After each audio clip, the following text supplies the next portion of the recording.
Hoje a aula de hoje é sobre análise exploratória de dados, como a prática no SPSS.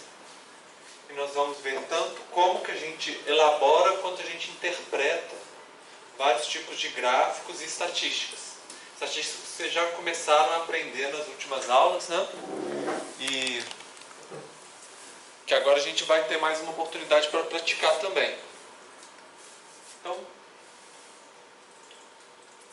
primeiro, para fazer um pouquinho uma revisãozinha do que a gente já viu até agora, nós vimos na disciplina relação entre populações e amostras, que população é aquilo que é o objeto maior que a gente quer estudar, mas a gente só tem acesso a uma amostra. Então, a inferência estatística, a gente pega o dado da amostra para tentar inferir o dado da população, né? E nós trabalhamos também com as medidas de tendência central, que é a média, que é quando a gente soma os valores e divide pelo número de dados. A moda, que é aquele valor que ocorre com mais frequência. E a mediana, que é aquele valor que divide os nossos dados entre 50% maiores e 50% menores, né? Vimos as medidas de variabilidade, que o desvio padrão e a variância, que mostram quão dispersos estão os nossos dados, principalmente em relação à média dos nossos dados, né? Está tudo igualzinho ou separado. E a variância é dividido pela raiz. Não, a raiz quadrada da variância é igual ao desvio padrão. Nós vimos também a curva normal, que é uma distribuição, né? Probabilidade, um modelo ideal, mas que acontece muito na estatística, que a gente usa bastante. E nós vimos a curva normal padrão, né, também, que é aquela curva normal que a média é 0 e o desvio padrão é 1. E nós vimos essa questão de como que a gente pode pegar uma distribuição de frequência, que seria quantas vezes os nossos dados se repetem em cada valor, e se ela se aproxima de um modelo de distribuição de probabilidade, que nós vimos a curva normal, é um exemplo, né? A gente consegue usar essa característica desse modelo de probabilidade para calcular, por exemplo, a probabilidade de um elemento estar dentro de um intervalo de dados, ou, por exemplo, a probabilidade de ter menos de 4 habitantes por domicílio. Então a gente consegue fazer esses cálculos. Para fazer isso, nós usamos o score-Z, o score padrão. Vocês lembram que é quando a gente pega cada número, subtrai pela média e divide pelo desvio padrão. Que com isso a gente conseguia encaixar um valor normal dentro de uma curva normal padrão e aí calcular as probabilidades. Lembra que, por exemplo, 1,96 numa curva normal padrão era 95%, né? Para um lado e para o outro, né? Menos 1,96 e mais 1. E nós vimos como que a gente usa isso para calcular a probabilidade na curva normal. Isso foi na terça-feira da semana passada. Agora, na quinta, a gente viu mais coisa. Primeiro, a gente viu a distribuição amostral da média. Alguém consegue me explicar o que é a distribuição amostral? Hein, gente? Vocês lembram o que significa? A média de cada amostra? Exatamente. Se a gente pega várias amostras e tira a média de cada uma, a gente consegue fazer um histograma, né, dos valores dessa média. Exatamente. E nós vimos como que a gente, a partir dessa histograma das médias das amostras, a gente conseguia achar o que seria o desvio padrão dessa distribuição amostral, que na verdade a gente chamou de erro padrão.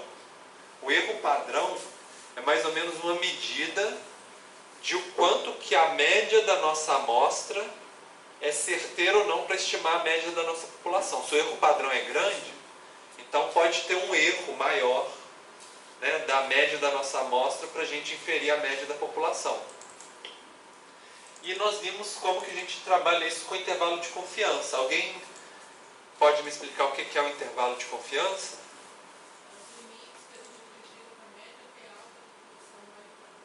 Como? Você pode falar de novo?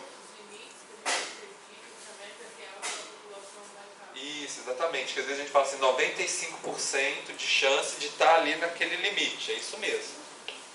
E nós vimos também a distribuição T. Vocês lembram o que é a distribuição T?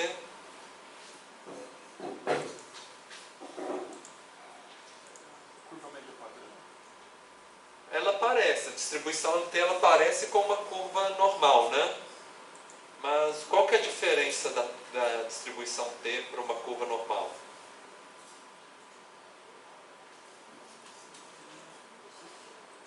Oi, alguém falou alguma coisa? Desculpa, eu não ouvi.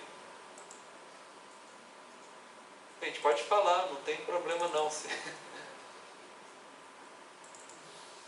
Bom, a gente viu que a distribuição T é uma curva que parece com a normal, mas que ela é ajustada pelo tamanho da nossa amostra. Quando a nossa amostra é muito pequena, a nossa distribuição amostral ela costuma ficar mais achatada do que uma curva normal. Então a gente usa esse modelo da distribuição T para amostras muito pequenas, com menos de 120 amostras, né? Ah, é o erro da amostra lá. É que quanto menor, né, ela vai ficando um pouco mais esticada, o nosso histograma da distribuição amostral.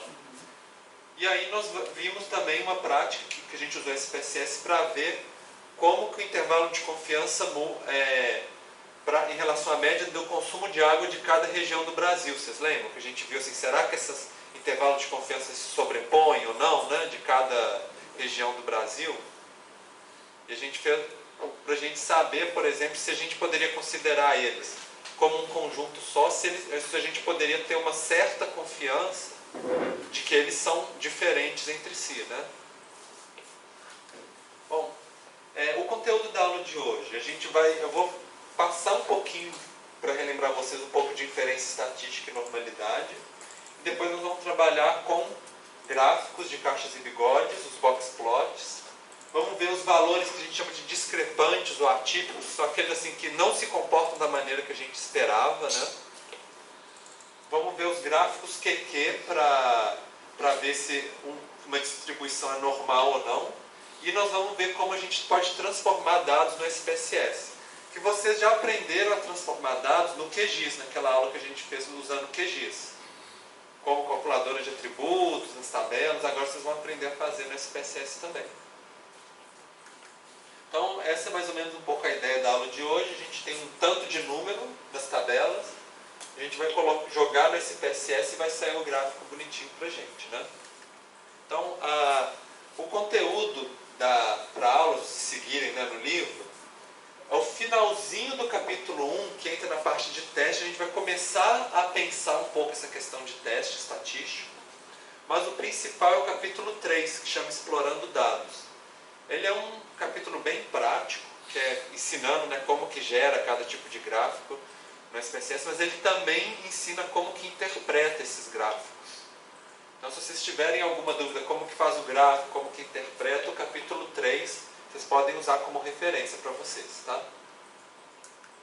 Bom, então, relembrando um pouquinho para vocês, a inferência estatística é quando a gente pega uma amostra, tem uma população, a gente pega uma amostra, estima certo parâmetro na amostra para chegar na população, né? Então é mais ou menos isso, a gente tem uma técnica de amostragem para conseguir pegar um pedacinho da nossa população. Aí a gente estima, por exemplo, o x, né, com um tracinho que é a média, o s que é ao quadrado, que é a variância da amostra, e com isso a gente vai inferir os parâmetros, que seria o grego, que é a média da população, e o sigma ao quadrado, que é a variância da nossa população. Então é esse caminho que a gente vai estar fazendo sempre, né? E é importante falar isso para vocês agora, que a estatística ela divide mais ou menos em dois ramos, que a gente chama estatística paramétrica e não paramétrica. Paramétrica é quando a gente consegue aproximar os dados de uma distribuição, por exemplo, a distribuição normal, né? E aí com isso a gente consegue calcular as probabilidades. A maior parte dos modelos, tudo que a gente vai ver ao longo da nossa disciplina é paramétrica, que é o foco do nosso curso. Mas existe um ramo da estatística que é a não paramétrica, que é quando a gente não consegue saber qual que é o modelo de distribuição dos nossos dados. Então, por exemplo, não aproxima de uma curva normal e a gente nem sabe que distribuição que é essa. existem alguns métodos estatísticos que conseguem fazer certas inferências também. Mas, normalmente, o paramétrico ele traz muito mais informação para a gente, por causa das probabilidades. Então, só para falar para vocês, existem esses métodos, mas a gente não vai ver tanto na nossa disciplina. Bom, e os dados normais, né? Muitas vezes a gente vai assumir que se os dados da nossa amostra forem normais, a nossa população também vai ter uma distribuição normal.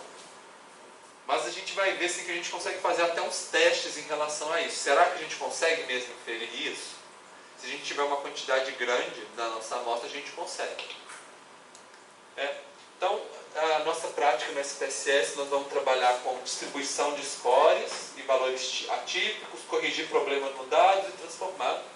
Então, se vocês puderem já ir abrir no SPSS, e os dados da aula, né, eu coloquei no Drive Alunos, se vocês tiverem acesso na pasta de rede de vocês, ou no Tidia também, no repositório da aula 5. Na verdade, é a mesma tabela de dados da aula passada. Se vocês já tiverem aí no computador de vocês, aí é só abrir a mesma tabela de dados, que já está lá, é a mesma que a gente vai trabalhar na aula de hoje, tá? Se for facilitar, se vocês estiverem no mesmo computador das últimas aulas. Oi? É para usar qual dado local? A tabela que a gente fez de consumo de água, né, de dados de água, se você já tiver com ela fácil aí, dá. Se não, está lá no repositório do Tidia e na pasta de rede de alunos, tá? Então é para vocês abrirem, né, o arquivo, dá para abrir por aqui, arquivo, abrir, e às vezes quando abre o SPSS, ele já coloca lá qual que foi o último dado que vocês abriram, né, a última tabela numa janelinha. Que também dá para abrir por lá também. Então todo mundo já está com os dados direitinho? Nós vamos começar um pouco com o que a gente já fez. A gente vai colocar analisar estatísticas descritivas e explorar, que é essa janela de cá. A gente já fez isso, né, na outra aula, e a gente vai até o explorar, né, e aí abre essa janela, só que agora, além da gente colocar o consumo de água per capita da população total, nós vamos fazer alguns ajustezinhos aqui na parte de estatística e de gráfico. Então simplesmente acha consumo de água, pode abrir a mesma base de dados da aula passada, tá? E aí vem estatística, a gente vai colocar, além das estatísticas descritivas que a gente já tinha colocado intervalo de confiança de 95%, que agora vocês já sabem o que significa, né? A gente vai colocar também as estatísticas dos valores discrepantes, que seriam os valores extremos, muito diferentes, né, do restante dos outros dados. E aí vamos marcar esse de cá. E além disso, na hora dos gráficos, que é a opção aqui de gráfico, nós vamos colocar, primeiro, desmarca caule e folha, que é um gráfico que eu quase não uso hoje em dia, né, ele é bem comprido, e a gente vai colocar o de histograma, um gráfico de histograma. E nós vamos colocar aqui embaixo gráficos de normalidade com testes, para a gente avaliar através de certos gráficos se os dados têm uma distribuição normal ou não. Então, histograma, gráficos de normalidade com teste, descritivas, valores discrepantes nas estatísticas, e aí clicou em OK para rodar as análises. Deve rodar relativamente rápido para vocês. E todo mundo conseguiu abrir as análises? Alguém teve alguma dúvida? Como configurar? Não? Bom, vocês já viram esse histograma antes, né? E a gente tem a simetria curtosa. Vocês acham que esse histograma aqui, como é que a gente pode classificar esse histograma? Ele parece com uma curva normal? Não. A gente pode, em relação à simetria, a gente pode falar o que dele? Assimétrico. Positivamente ou negativamente? Porque a gente inclusive vê aqui que o valor é positivo da assimetria, né? E porque ele sobe muito, depois ele desce mais devagar. E em relação à curtose?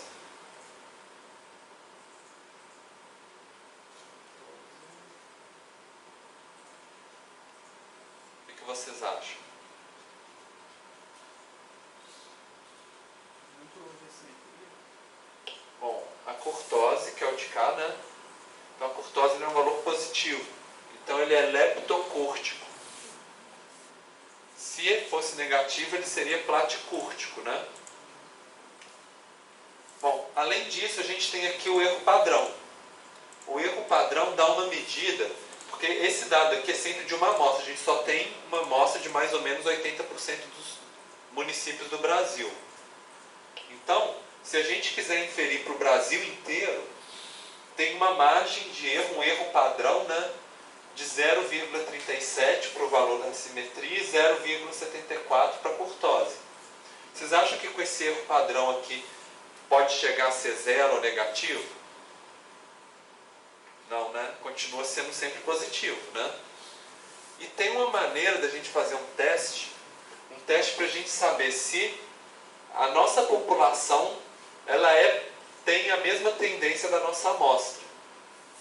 Que é a gente pegar esse valor aqui e a gente calcular o score padrão dele. Para fazer isso, né, tem a mesma fórmula do score padrão. Vocês lembram que a fórmula era Z menos Z' dividido por S. que era o x menos x' dividido por S, né? O Z é igual, né?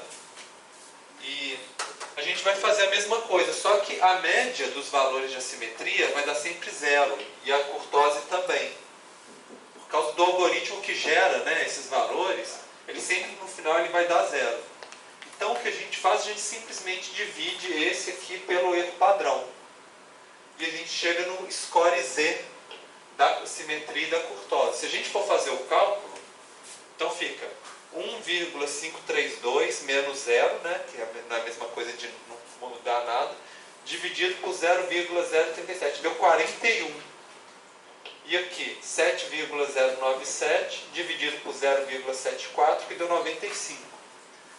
Como que a gente interpreta esses valores? Vocês lembram o quanto que significava o valor 191,96?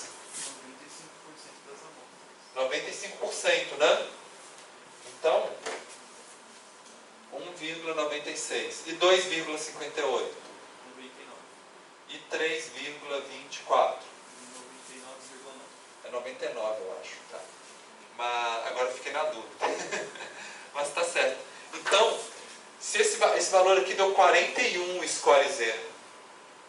Então, a gente é muito mais alto do que 3, né?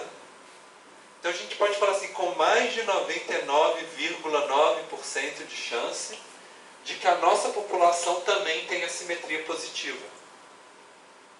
E a mesma coisa, 95, muito maior ainda, né? Então a chance, uma certeza quase gigante, de que a curtose da nossa população também é positiva, no caso leptocúrtico.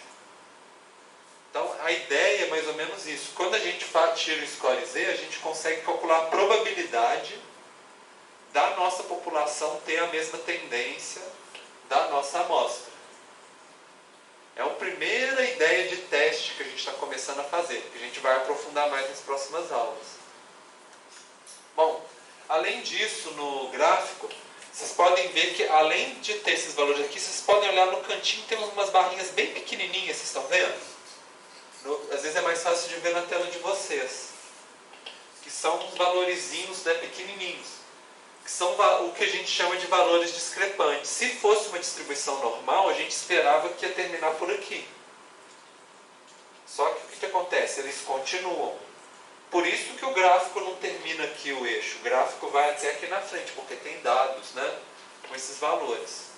Esses valores, eles são complicados, viu? Porque quando a gente tem um valor muito alto, ele influencia muito a média, influencia muito o desvio padrão, aumenta muito o desvio padrão dos nossos dados. Então, de uma maneira que não corresponde ao restante dos dados.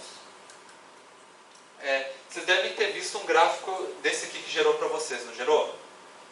Esse é o gráfico QQ. O gráfico QQ ele faz assim, qual que é o valor observado e qual que é o valor da normal, o score Z, esperado. E a ideia é o seguinte, se cada bolinha dessa é uma linha na nossa tabela, é um caso, um município no caso, né? Se tivesse todos os municípios em cima dessa linha, todas as bolinhas em cima dessa linha, Seria uma normal. seria normal. Como vocês estão vendo, olha só o que está acontecendo.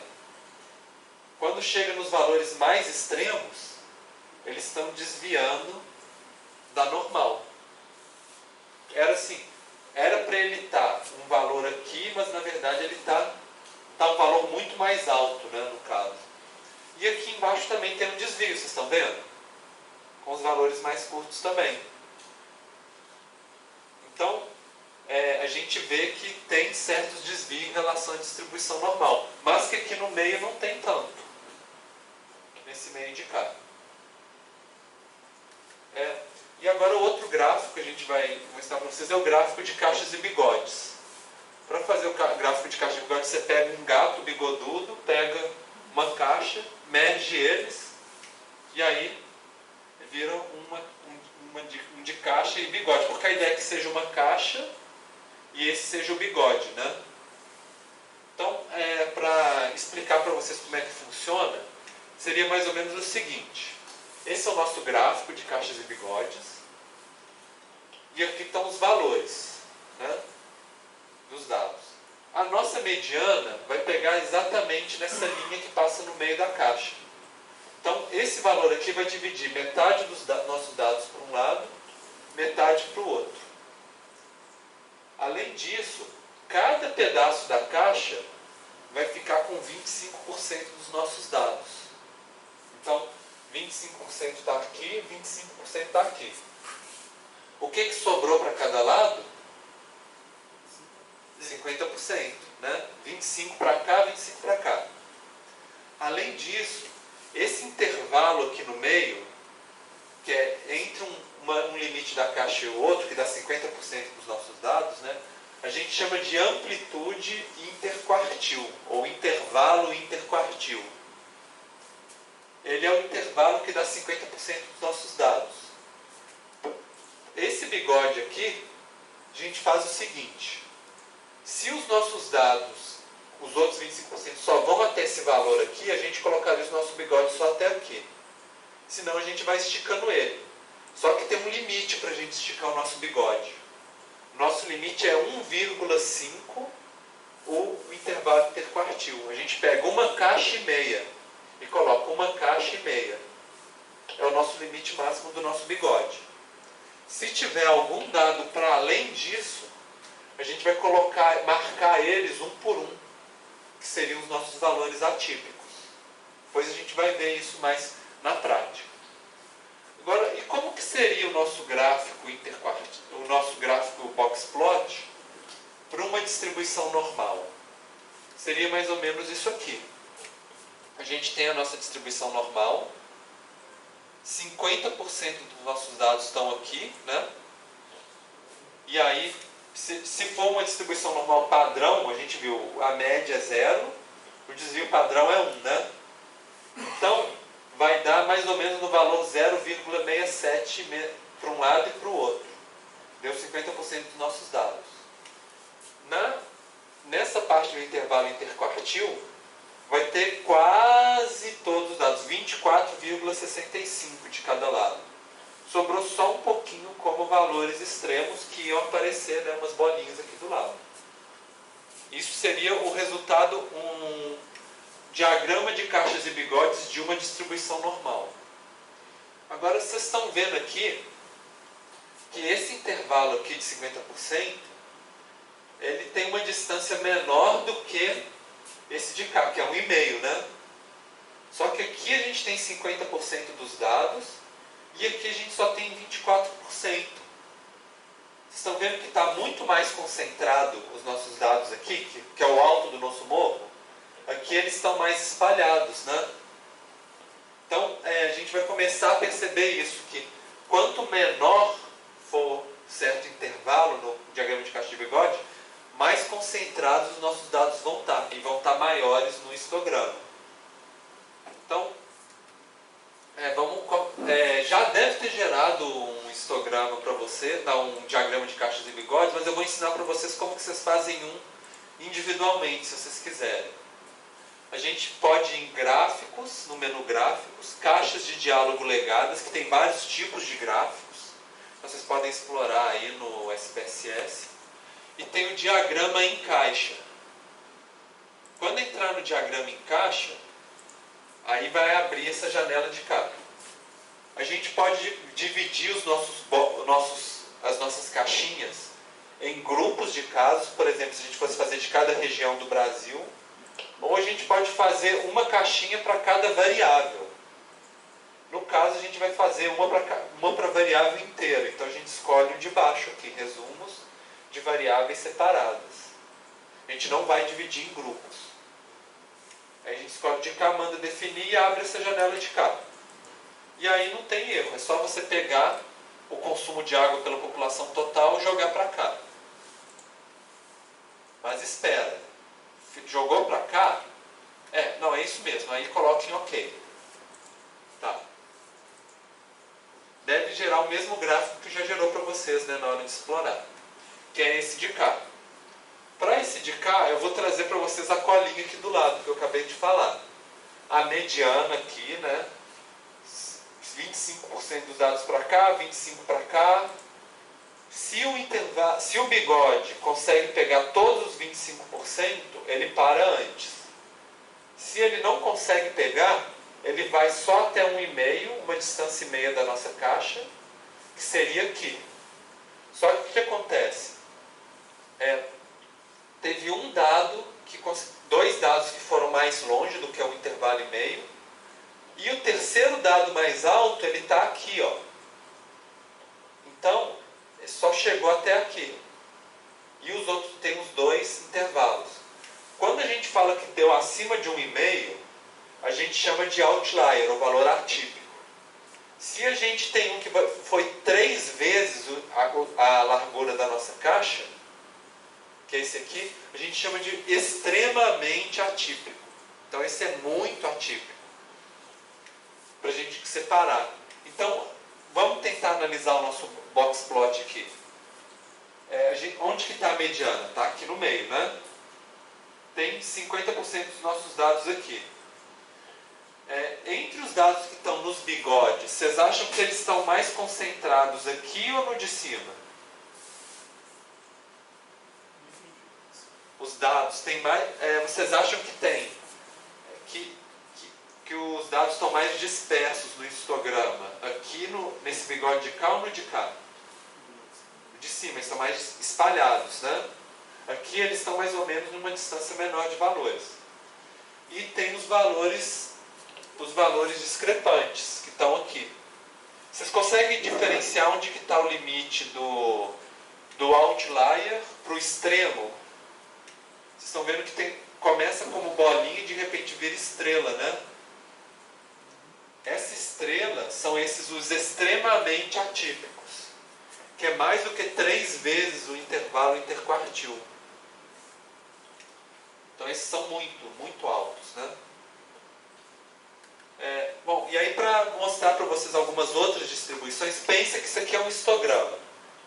É um histograma meio esquisito, né? A gente não viu ele até agora, mas só que a ideia é a seguinte: tem a mesma quantidade de casos com a mesma quantidade de cada número.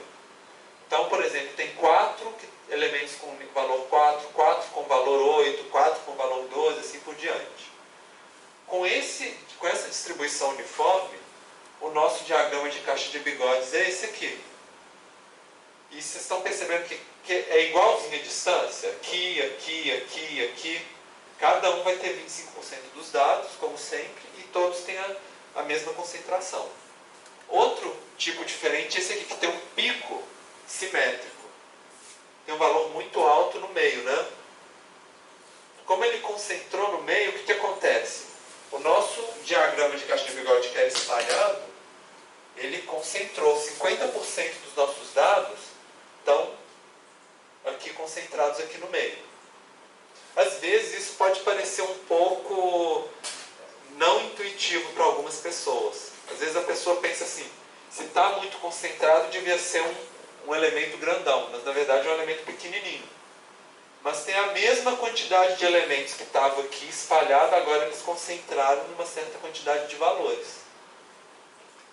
E a gente vê que como ele está bem espalhado da média, apareceram alguns valores atípicos, né? Outro tipo de histograma é esse aqui, que ele é, no caso, negativamente assimétrico. E aí ele vai gerar esse tipo de box plot. Estão percebendo? Ó, os valores mais baixos, eles estão mais espalhados. Aí a gente está aqui. Quando eles estão muito concentrados no histograma, aí a gente encurta o lado de cá. E o valor que a gente viu no nosso gráfico seria esse histograma de cá, e que deu esse diagrama, que é quase praticamente o inverso desse daqui, né? Vocês veem, mais concentrado de cá, porque as barras estão maiores, e menos concentrado lá de cá, que as barras estão menores. Só que espalhando, né? E os nossos valores extremos, eles estão aqui. Então a gente agora, vocês conseguem. A ideia é que conforme vocês vão pegando a prática, vocês começam a olhar para um histograma, vocês já conseguem imaginar qual que vai ser o diagrama de caixa e bigode. Ou se vocês olham para o diagrama de caixa e bigode, vocês já conseguem imaginar como que vai ser o histograma. Então é para vocês pegarem um pouco essa prática de ligar uma forma com a outra, né?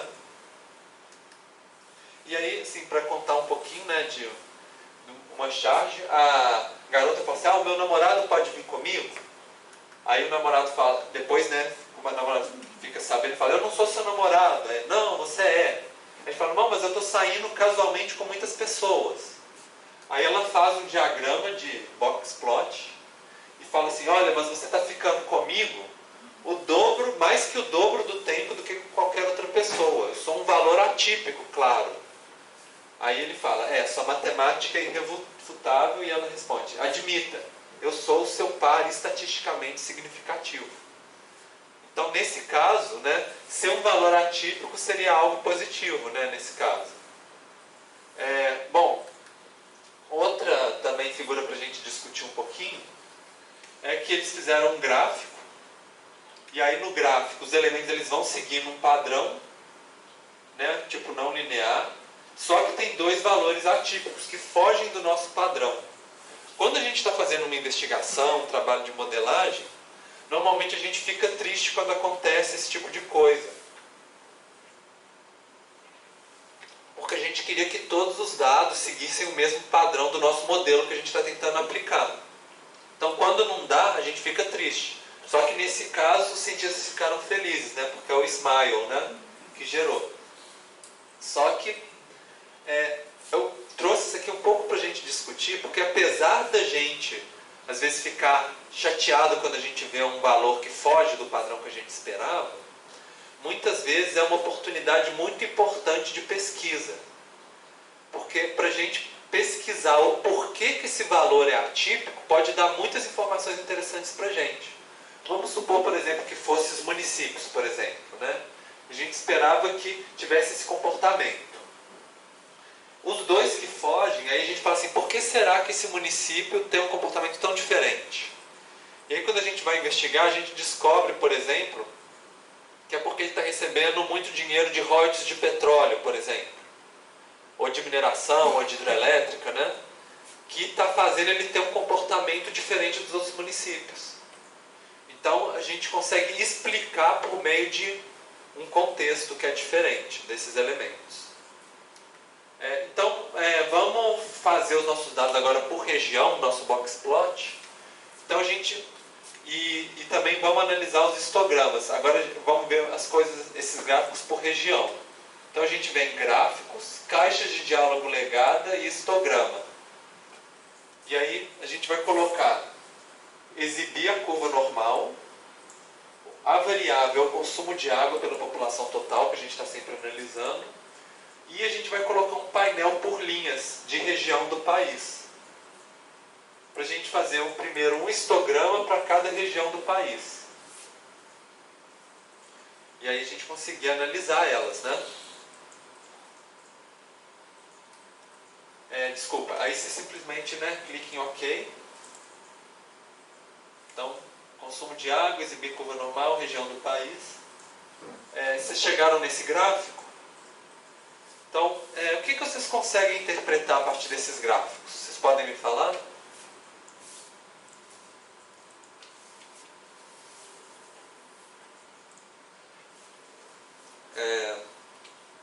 O que vocês acham?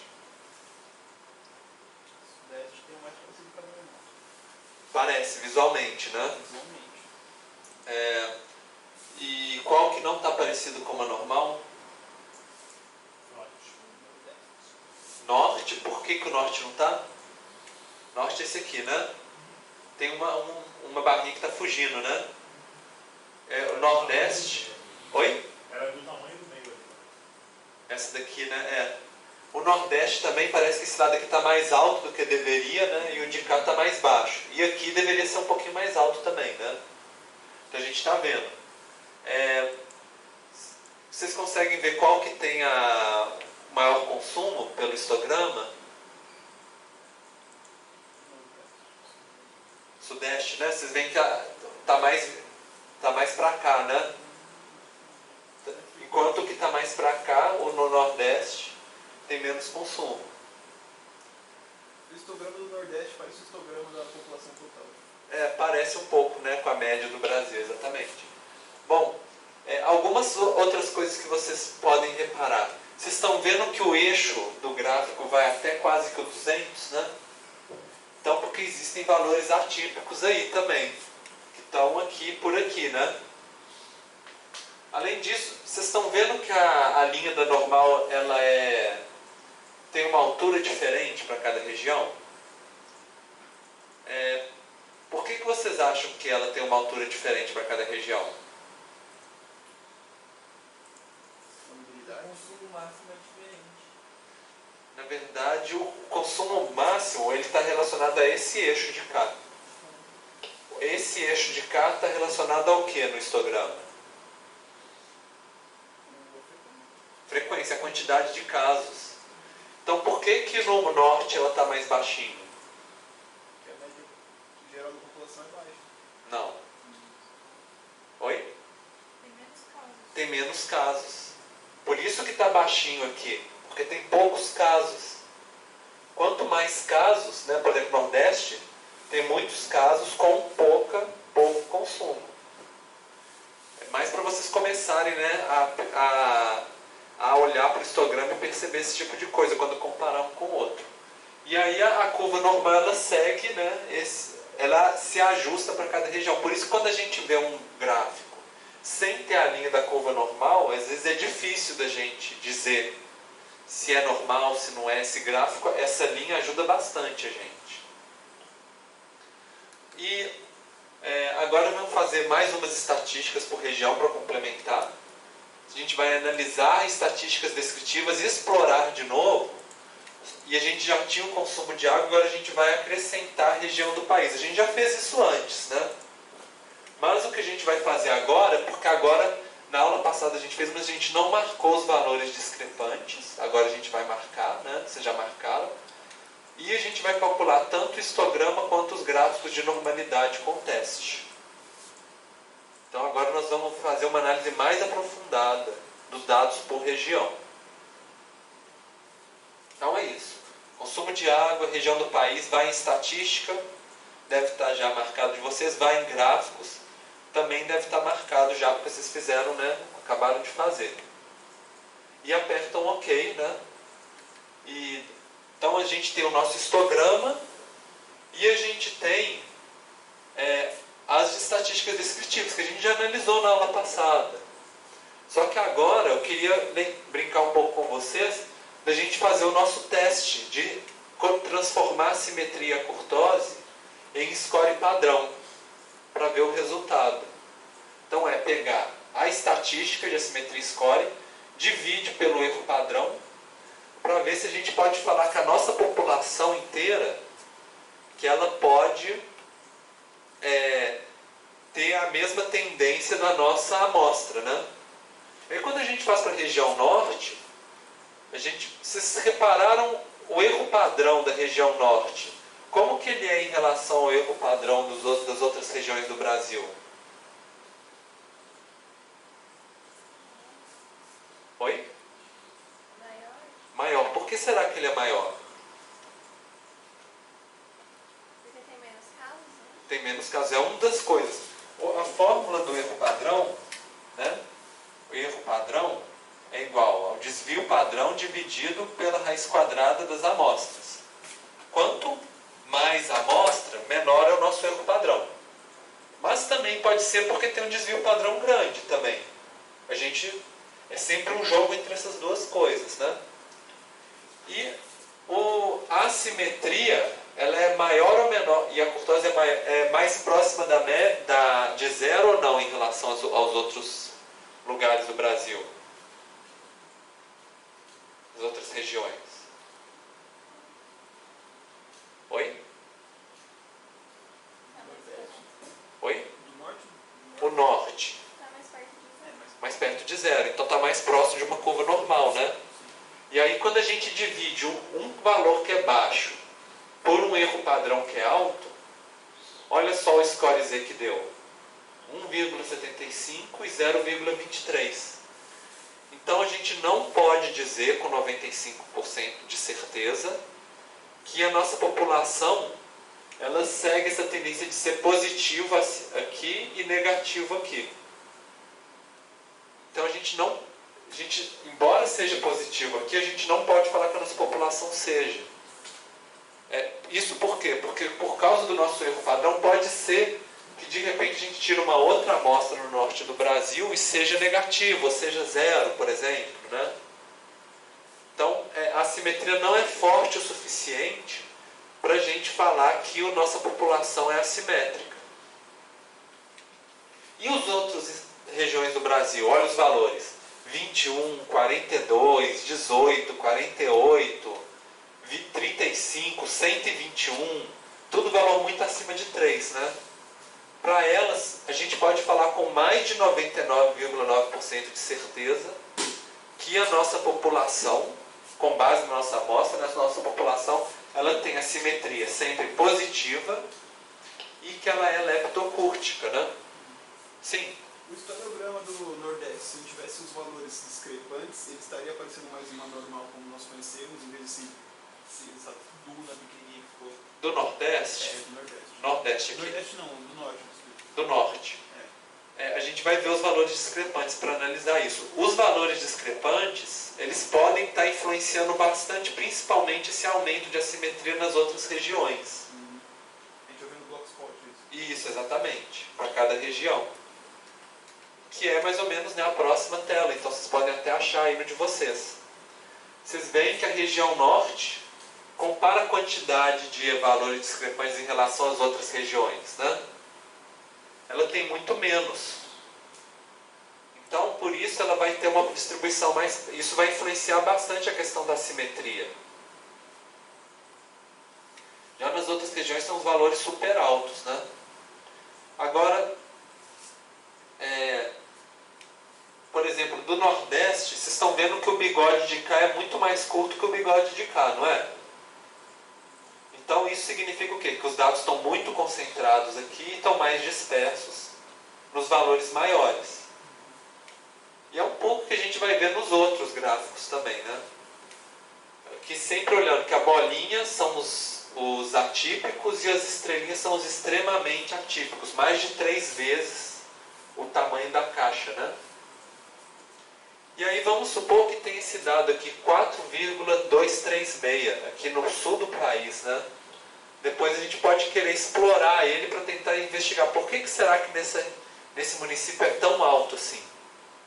Será que é um município que todo mundo deixa a torneira aberta o tempo todo? O que será que faz esse pessoal consumir tanta água, né? Quase 200 metros cúbicos por habitante por ano. Outros gráficos que foram gerados foi o QQ para cada região. E aí a gente consegue observar qual deles que vocês acham que aproxima mais de uma distribuição normal.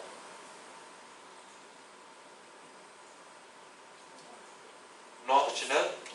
Que nos outros, sempre que vai chegando nos valores maiores, eles desviam, né? Se bem que Centro-Oeste também, o Sudeste também tem. Isso vai ser normal. Sudeste, o de cá. Mas você está vendo que ele desvia também. Desvia porque ele tem valores muito discrepantes. Se não fossem esses valores discrepantes, ele seria próximo da normal. Só que esses valores discrepantes acabam avacalhando um pouquinho. Bom, e agora vamos fazer um outro gráfico. Agora não é mais histograma, é barra de erro. A diferença é que barra de erro, cada barra vai ser uma classe, um grupo. Não vai ser mais uma frequência, né? E aí a gente vai calcular, primeiro, gráficos, caixa de gráficos legadas, o gráfico de barra. E agora a gente poderia fazer uma barra por variável, mas a gente vai fazer uma barra por grupo, uma para cada região do Brasil. E a gente vai fazer isso. A gente pega a variável de consumo de água, joga aqui, só que a gente vai colocar para calcular a média. A gente clica aqui para calcular a média, vai ficar min, né, que é a média. E a gente vai colocar a região do país como eixo de categoria, para fazer uma barra para cada região do país. E a altura da barra vai ser a média. Eu vou pedir para vocês clicarem em opções também, para a gente definir o que mais que a gente vai colocar no gráfico. E, então, assim, clicando em opções, vai ter esse de cá, a gente vai colocar para exibir barras de erro. Vocês lembram, né, que eu mostrei para vocês o que seriam as barras de erro. Intervalo de confiança e erro padrão são praticamente duas maneiras de falar a mesma coisa. Se a gente escrever 95% ou colocar erro padrão 1,96, o nosso gráfico vai ficar igualzinho. Vocês podem até escolher qual que vocês querem. Não vai fazer diferença. Oi? Professor, a minha opção aqui está bloqueada. A de exibir barras de erro. Qual? Essa aí está bloqueada também. Exibir barras de erro? Você colocou resumo de grupo para grupos de caso? Simples, né, no caso aqui. E aí colocou aqui, além de colocar o consumo, você colocou aqui como média? Deixa eu dar uma olhada aqui para vocês.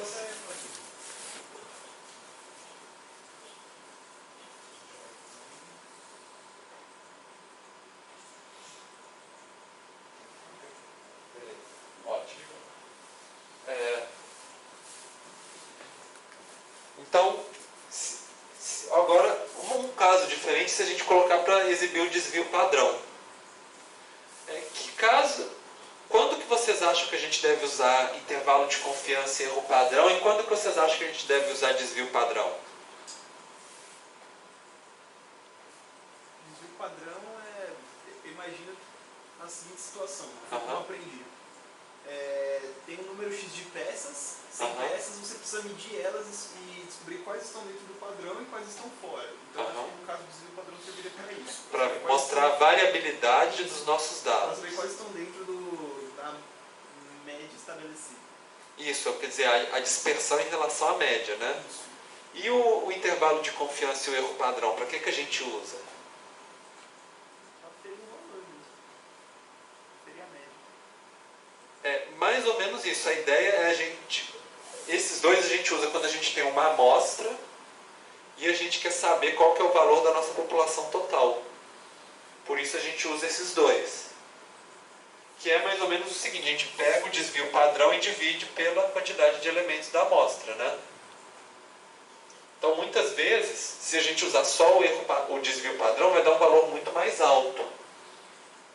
No de cá, a gente está dividindo pelo nosso número de elementos. Se a nossa amostra for grande, o erro padrão vai ser pequeno, né? E aí, vocês clicam em continuar e OK, né? Que a gente vai chegar nesse gráfico de cá. A gente tem cada região do país e no eixo a gente tem a média de consumo de água. Olhando o gráfico, vocês acham que os intervalos de confiança estão se sobrepondo? A gente já fez isso na aula anterior com a tabela, né? Agora a gente está olhando aqui. O do sul e do centro-oeste quase que tocam um ao outro, mas a gente olha na tabela e a gente sabe que não se toca.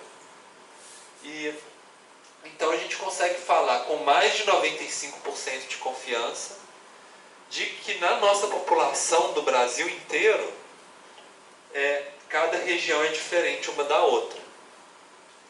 Que se a gente amostrasse de novo os nossos 80% dos municípios do Brasil, cada região ia continuar uma mais baixo do que a outra, nessa mesma ordem.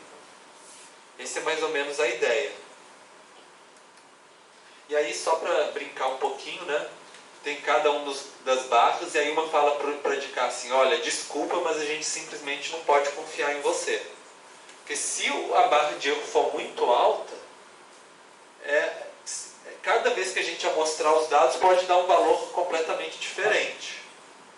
Então, normalmente, se a gente quer ter segurança, a gente quer que os nossos desvios sejam pequenos, né?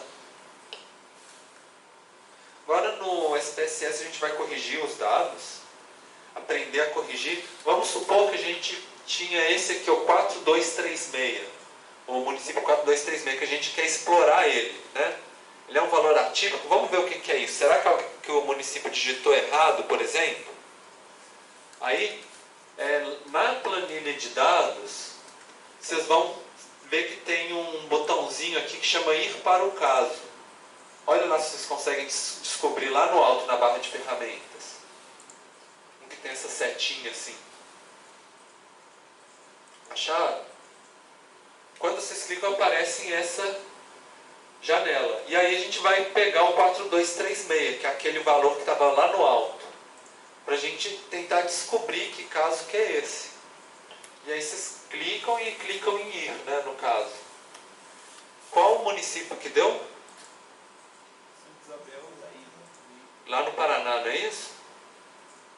E aí a gente poderia olhar os dados dele, ver se tudo parece ser muito alto, todas as variáveis são diferentes dos outros municípios. Será que, na verdade, faltou uma vírgula, por exemplo, né? E aí explorar um pouco mais os nossos dados. Agora eu vou conversar um pouquinho para vocês sobre esses valores discrepantes, muito extremos, né? Muitas vezes esses valores atrapalham muito os nossos modelos. E o que a gente faz com eles? Uma opção seria remover o caso. Essa a gente tem que ter muito cuidado em relação a isso. A gente remove o caso só quando a gente tem certeza de que esse dado, por exemplo, foi digitado errado. Então, que a gente tem que descartar esse nosso caso, né? Mas se esse dado parece ser real, é muito ruim a gente simplesmente descartar. Porque, na verdade, é como se a gente estivesse varrendo a poeira para debaixo do tapete, escondendo a nossa realidade, fazendo um modelo só com os casos que seguem o que a gente quer. Então, tem que ter cuidado, né? Só quando a gente realmente acha que foi um erro. Outra maneira da gente trabalhar com valores muito extremos é transformar os dados de forma que esses valores muito extremos eles reduzem a transformação. A transformação não é só do valor extremo, não, é de todos os dados que a gente tem. Mas uma transformação que reduz a influência desses valores muito extremos no nosso modelo. Eu vou dar um exemplo para vocês. Vamos supor que a gente tem dois casos diferentes. Um que tem valor 4. Opa, volta. Aí. Aqui. Um tem o valor 4 e o outro tem o valor 100. O nosso 100 supõe que a maioria dos nossos dados está em torno de 4 e tem um que tem um valor 100, que é o valor atípico, né? A gente resolve transformar todos os nossos dados, a gente vai tirar a raiz quadrada de 4, raiz quadrada de 100. Aí esse virou 2 e esse virou 10. Vocês estão vendo que nesse de cá reduziu só 2 unidades. E nesse de cá reduziu 10, né? Então a raiz quadrada ela afeta muito mais o dado que está com valor maior. E afeta menos o dado que está com valor menor. Então essa é uma maneira de reduzir os impactos dos valores muito grandes. Depois a gente vai explorar um pouco com mais detalhe isso. E outra maneira é substituir o valor. Isso acontece muitas vezes assim que a gente sabe que o nosso elemento tem um valor muito alto, mas a gente não confia na medição que foi feita. Por exemplo, pode ser um caso que às vezes acontece isso, é quando a gente tem um pluviômetro, e aí a gente tem uma anotaçãozinha assim, o pluviômetro transbordou, por exemplo. nosso instrumento quebrou porque foi uma medição muito alta. Nesses casos, a gente sabe que é alto, mas a gente não sabe qual que é o valor. E o que, que a gente faz? Uma opção é a gente olhar os nossos dados, ver qual que é o valor mais alto dos nossos dados e colocar lá próximo. Falar assim, olha, normalmente nossos dados vão até tal valor. Então vamos colocar esse valor máximo, a gente pode até adicionar mais um, para ser mais alto do que o nosso valor mais alto. Outra maneira é a gente olhar o score Z e falar assim, pega a média e soma 3 desvios padrões. Isso daria mais ou menos 99,9% dos nossos dados, né? Então a gente vai fingir, se os nossos dados seguem uma distribuição normal, seria mais ou menos o seguinte, a gente tem uma distribuição normal e vamos supor que a gente tem um valor que está aqui. A gente vai pegar esse dado e vai jogar ele para cá. Que é o jeito assim, de trazer ele, né? Deixa ele com valor alto, mas não tão alto assim. É uma maneira de tentar reduzir a influência desse valor. E às vezes assim, tem gente que faz 3 vezes, o desvio padrão, outros colocam só 2. Então, é uma opção. Agora, no trabalho de vocês, gente, se vocês verem que tem um valor atípico, faz o seguinte, me chama e a gente conversa. Eu acho que talvez é o melhor, porque é tão específico, caso a caso, o que a gente faz com valor atípico, que às vezes é bom a gente conversar um pouco, pensar melhor, né? Por exemplo, pode ser que a gente vê, por exemplo, que os nossos valores atípicos estão todos na área rural, por exemplo. Então, talvez é melhor a gente refazer nosso trabalho só para a área urbana. Mudar o nosso objeto de pesquisa, às vezes. Mudar o nosso recorte, né? Isso pode ser uma saída também. E agora o mais importante, gente, é que independente de qual método que vocês usem, vocês sempre escreverem na metodologia de vocês o que vocês fizeram. Se remover um caso e não falar que removeu caso nenhum, aí realmente é roubar no meio científico, né? É você esconder dados para você apresentar um resultado científico. Então isso é uma prática muito antiética. A gente tem que deixar transparente o que a gente fez.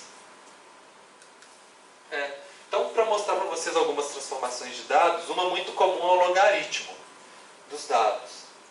A maneira talvez mais fácil de vocês perceberem o que a influência, o que é uma transformação logarítmica, esse aqui seria o histograma antes de transformar, o original. Quando a gente tira o logaritmo, olha só o que aconteceu com os dados. Vocês acham, olhando aqui, vocês acham que ele se aproximou de uma curva normal? Em relação a esse de cá? Oi? Sim? Ficou mais simétrico, pelo menos, né?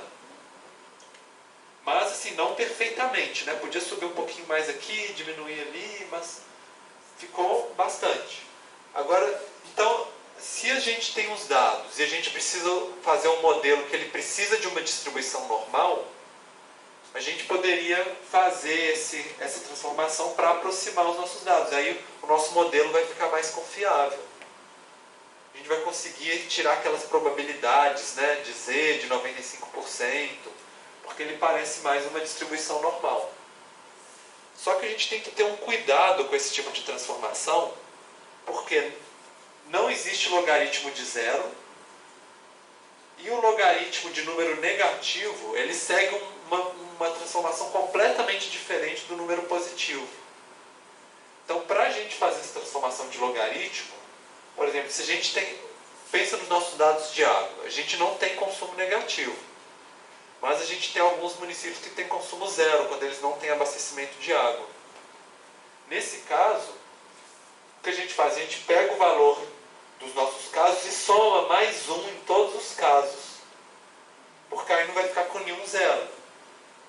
Depois que somou com 1, a gente faz a transformação de logaritmo.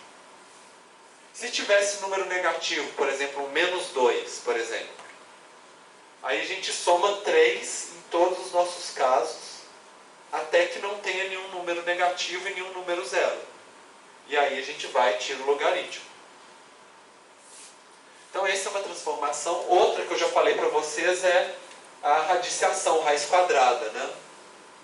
O resultado é muito semelhante com o do logaritmo, mas tem alguns conjuntos de dados que o que aproxima mais da curva normal é o logaritmo e outros dados aproxima mais é a raiz quadrada. Então, assim, tem que fazer testes. Muitas vezes a gente começa com logaritmo e raiz quadrada, e depois a gente faz até assim, raiz cúbica, raiz de 1,5, eleva a 2, eleva a 3, tenta fazer tudo quanto é transformação para ver qual que aproxima mais de uma curva normal. A gente pode fazer vários testes. Só que a radiciação, ela também tem alguns problemas. Ela não funciona para número negativo. Na verdade, se a gente for olhar na teoria da matemática, existem os números complexos, né, que são raiz de número negativo. Só que a gente não vai trabalhar eles na estatística. Deixa para os matemáticos. Para a gente, o que a gente faz? A mesma coisa que a gente fez aqui no logaritmo. A gente vai somar um número que deixe um número igual para todos os nossos casos, mas que deixe todos os nossos casos positivos.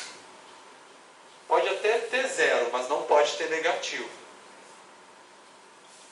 E a gente pode fazer a transformação recíproca. Transformação recíproca, cada um dos dados, em vez da gente pegar o dado em si, a gente vai calcular 1 dividido pelo nosso caso. Aí a gente pode fazer um exemplo aqui, né? Vamos supor que a gente tem aqui 4 e 100, né? Como que vai ficar? Vai ficar 1 dividido por 4 e 1 dividido por 100. Esse dá 0,25 e esse dá 0,01. Vocês estão vendo que o número que era maior, ele reduziu muito mais? Então é mais ou menos o que a raiz quadrada também faz, né? Só que ficou mais extremo ainda. Agora tem uma outra propriedade. Então ele serve para reduzir a influência dos valores extremos, mas ele tem uma outra característica. Vocês estão vendo que esse aqui era maior do que esse, né? Agora inverteu. 0,01 ficou menor do que 0,025. Então, quando a gente faz o 1 sobre o inverso, né, esse recíproco, a gente inverte todos os nossos dados. O que era maior vira menor, o que é menor vira maior. E como que a gente pode resolver isso? Desinverter os nossos dados. Aí a gente usa essa fórmula aqui de baixo. 1 dividido pelo valor máximo que nós temos menos x. Quando a gente pega o valor máximo e subtrai pelo x, cada um deles, a gente espelha, a gente inverte os nossos dados. Então, por exemplo, se o nosso valor máximo fosse 101, ficaria 101 menos 100 e 101 menos 4. Aí esse aqui vai ficar o valor 1 e esse aqui vai ficar o valor... Qual que vai ficar o valor? 97, né? E aí vai tirar... Esse aqui vai ficar 1 sobre 1 e esse vai ficar 1 sobre 97. Aí realmente esse aqui vai ficar menor do que esse de novo. Então seria mais ou menos essa transformação. Qual que vai aproximar mais da normal? O logaritmo, a raiz quadrada ou esse de cá? Na verdade, a gente não sabe. Cada fonte de dados vai ser de uma maneira diferente. A gente tem que testar cada um e ver qual que aproxima mais. Então, vamos fazer isso transformando os dados no SPSS. Então, a gente vai em transformar, calcular variável. Então, todos vocês vai transformar, calcular variável e chega numa calculadora que é muito parecida com a do QGIS, né? Lembra que tinha calculadora de atributo lá também? E que funciona mais ou menos desse jeito. Tem os grupos de função e se vocês explicarem em todos, vai ter todas as funções, mas nos casos a gente vai usar a aritmética, que são as mais usadas. E dentro da aritmética a gente vai ter as logarítmicas. No caso tem o log de 10 e o LN, que é o logaritmo neperiano. Às vezes o log de 10 vai funcionar melhor, vai ficar mais próximo. Às vezes o logaritmo neperiano vai ficar mais próximo de uma curva normal. Tem que fazer teste para ver, né? Tem muitas opções. E vocês dão um duplo clique no log de 10, que vai aparecer aqui em cima. E aí vocês podem dar, por exemplo, um duplo clique no consumo de água por população, que ele vai entrar aqui dentro. Ou se vocês quisessem, daria, por exemplo, para escrever e tudo, igualzinho, LG10. Mas é melhor que você ir clicando para não ter risco de escrever errado. Só que a gente vai ter que acrescentar, porque tem alguns, como a gente tinha conversado, tinha alguns municípios que tem consumo zero. Então a gente tem que colocar aqui mais um. Aí o mais um. Então fica logaritmo de 10, consumo 1 mais 1. Para a gente não ter nenhum valor zero. E a gente precisa colocar o nome da nossa variável de destino, que vai ser uma nova coluna na nossa tabela de dados, que vai receber esse valor aqui, cada linha. Então vocês vão escrever, por exemplo, log de cons, por exemplo, né? Log do consumo. Seria um jeito. Então é isso. Log de 10, consumo 1 mais 1 aqui, e a gente vai... Se vocês quiserem já adicionar um rótulo, daria. Para vocês já falarem, assim, explicar por comprido, né?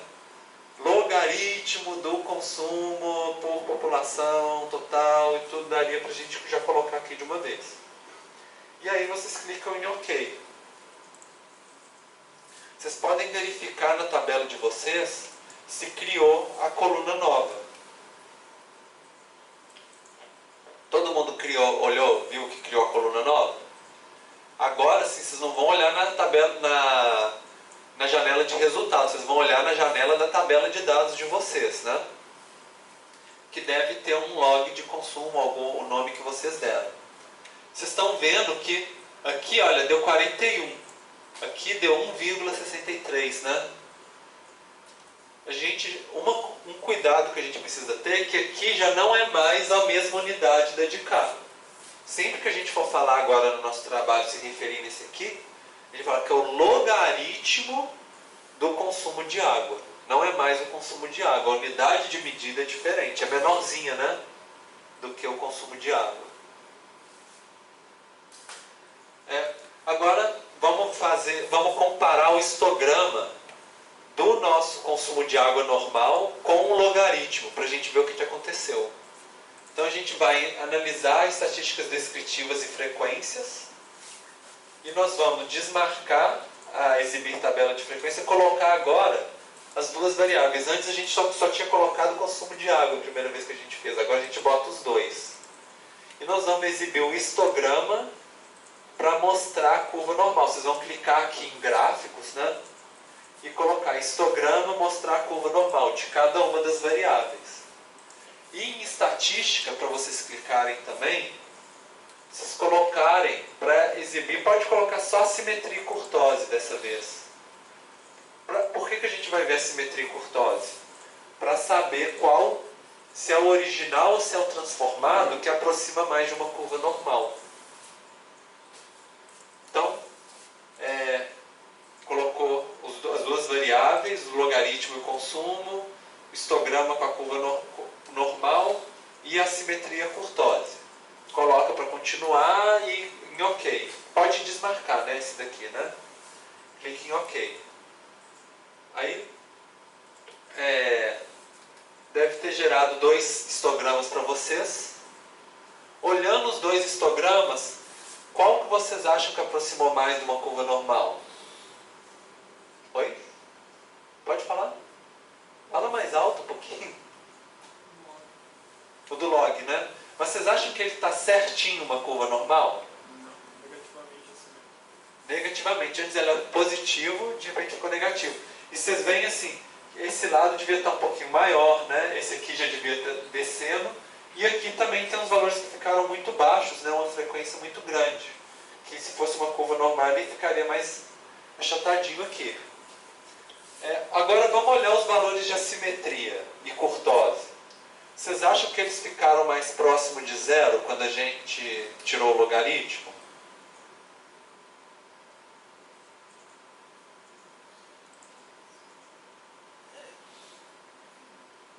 Ficou?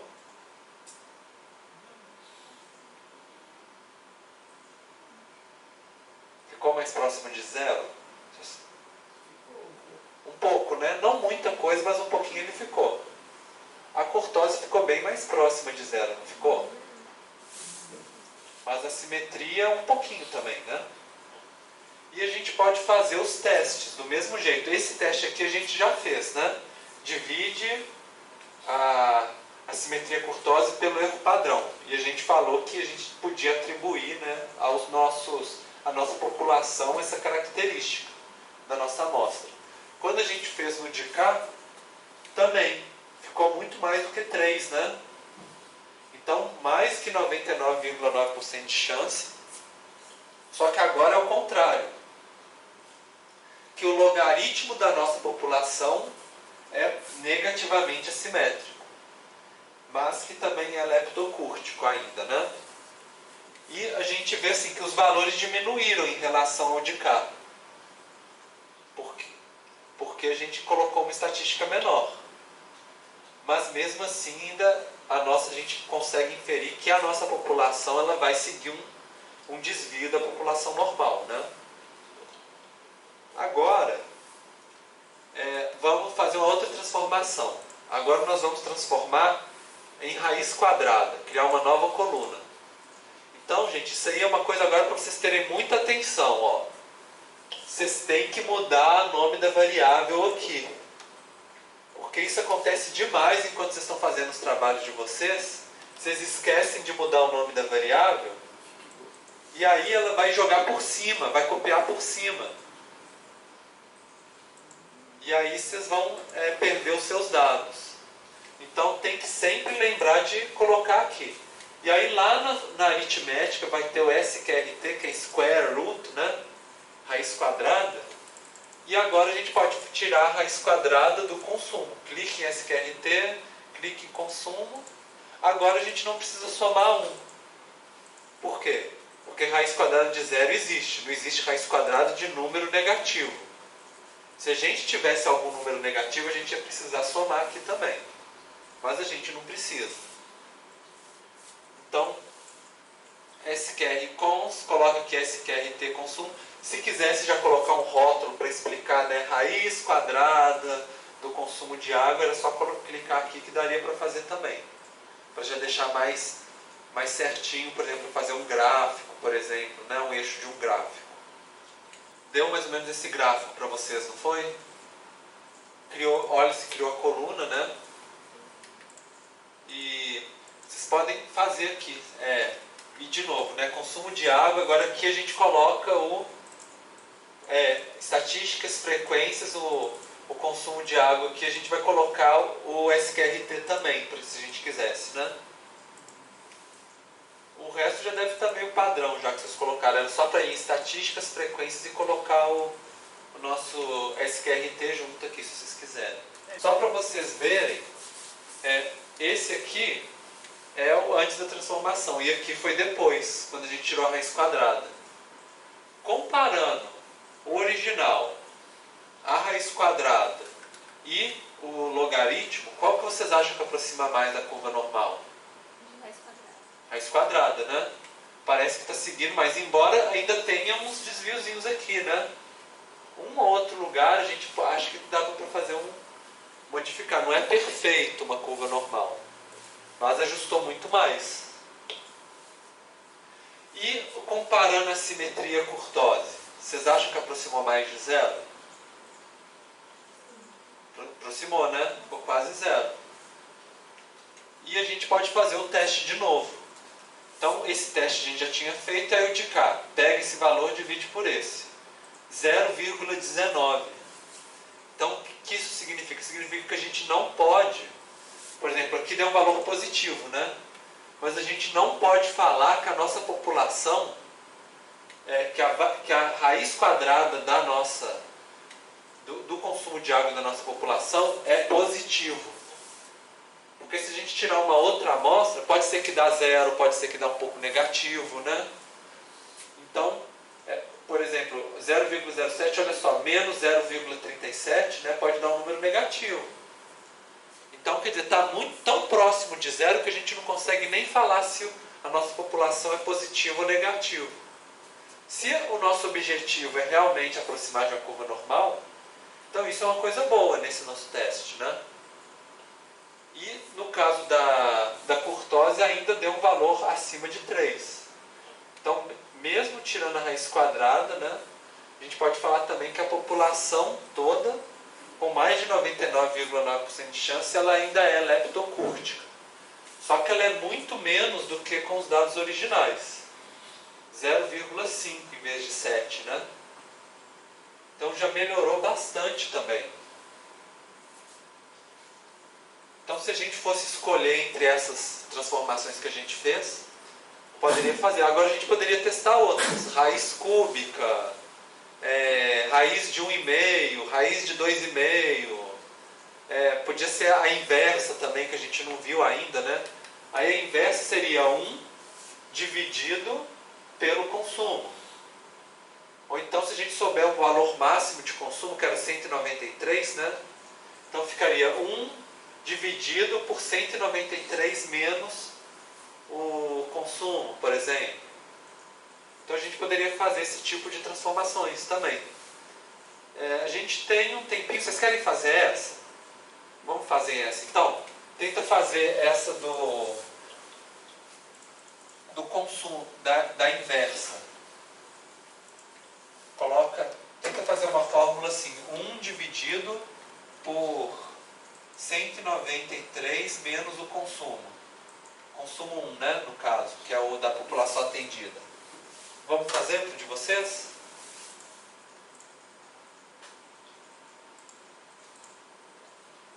Aí vocês lembram de mudar a variável de resposta também. Para colocar um outro valor, né? Colocar tipo inverso, alguma coisa inv consumo, né? Alguma coisa assim.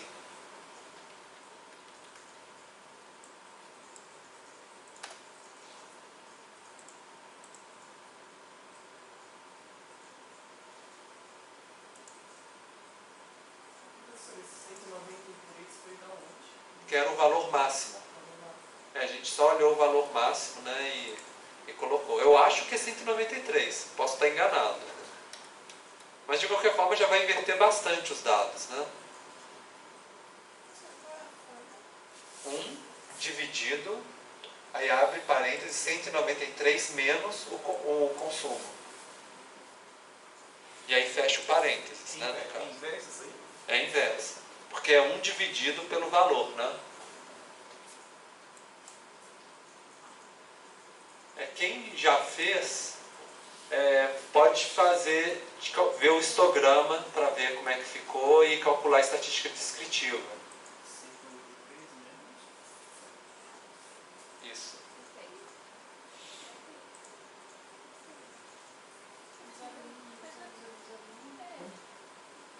Os valores ficam bem assim, pequenininhos mesmo. Ah, porque tá sem a... É a quantidade, mas aí você tem que fazer o histograma. É verdade.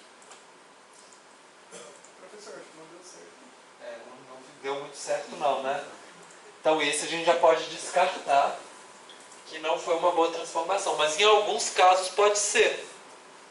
Então a gente não sabe, né, como é que os dados de vocês, é sempre bom a gente testar essas possibilidades.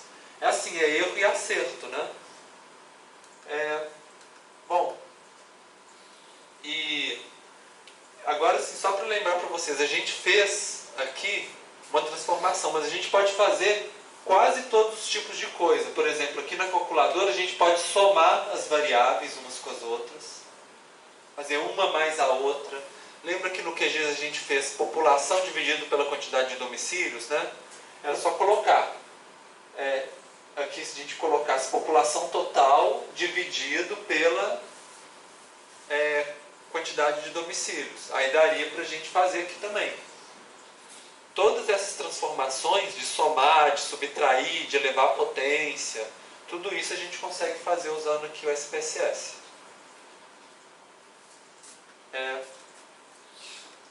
Bom, e aí agora vem a parte de vocês, né? Que é para vocês fazerem essas análises que a gente fez na nossa aula com os dados do trabalho de vocês. Essa que é a atividade para vocês fazerem. Que a gente tem uma atividade para quinta, né, que é o feriado, e essa vai para terça-feira. Que vocês já começaram a fazer, né, as estatísticas descritivas. Agora, vocês aprenderam outros gráficos, outras análises que é para vocês fazerem também. Só lembrando para vocês, o SPSS ele abre arquivos CSV, DBF, XLS. Se vocês tiverem a base de dados de vocês, é só vocês abrirem direto no SPSS. E ele pode abrir o DBF que vem com shapefile. Se vocês estão pegando um dado que já está dentro da base de dados do shapefile, né, vocês podem abrir o arquivo DBF também. E aí, só que a minha dica para vocês é o seguinte: vocês importaram no SPSS, conferiram lá se ele pegou os números certinhos, se eles pegou, definiu o que era número, o que era nominal ou intervalar. Aí vocês gravam no formato nativo do SPSS, para ficar gravado aquilo que vocês configuraram. E aí depois, se vocês quiserem exportar para o QGIS, normalmente o CSV é o melhor que tem. É o que consegue ligar, importar e exportar para o outro lado melhor. Às vezes, gente, o que acontece, dependendo do computador que vocês usam, é que às vezes o CSV pode estar usando, por exemplo, ponto como separador decimal, por exemplo. No QGIS, por exemplo. E aí vocês querem importar para o SPSS e ele não consegue, e ele tenta fingir que é vírgula, e dá erro. Ele lê tudo como texto, por exemplo. Nesses casos, às vezes vocês têm que abrir o CSV no bloco de notas e mandar substituir todas as vírgulas por ponto, todos os pontos por vírgula. Aí vocês conseguem fazer essas transformações. Isso eu estou falando isso porque pode acontecer no trabalho de vocês, de acontecer esse tipo de erro. Então, para vocês começarem a falar assim, se deu um erro, vocês conseguem, será que é a vírgula e o ponto, né? Às vezes a gente tem que modificar o sistema do computador, se é americano ou brasileiro, para ver se o separador de vírgula é ponto, se é vírgula, né? Então, a atividade que eu vou abrir no dia para vocês é essa.